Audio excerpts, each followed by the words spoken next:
في عام 1944 كان شوارع باريس تمتلئ بأعلام النصر، وكان شوارع أخرى تمتلئ بشيء أكثر سوادا، شعر يقص وكرامة تهان، ونساء يقدمن قربانا لوطن مهزوم من الداخل. قالوا آنذاك تحرير، لكن ما حدث للنساء لم يكن تحريرا، بل كان انتقاما.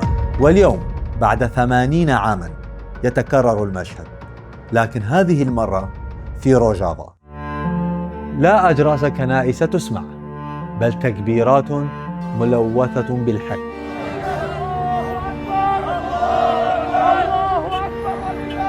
لا محاكم شرعية، بل مقصات صديت في أيدي عناصر الجولاني أو الشرع تمد نحو جزائر الكرديات، وكأنها عدو يجب إذلاله. ليش؟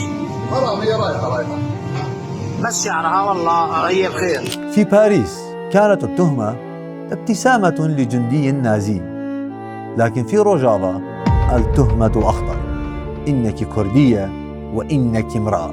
في الحالتين لم يكن الشعر هو الهدف، بل الهوية. حين يقص الشعر لا يقص لأنه شعر، بل لأنه رمز للأنوثة وللاستقلال وللذاكرة. المؤرخون قالوا عن فرنسا إنها لم تكن عدالة، بل كانت تفريغ لعقدة هزيمة.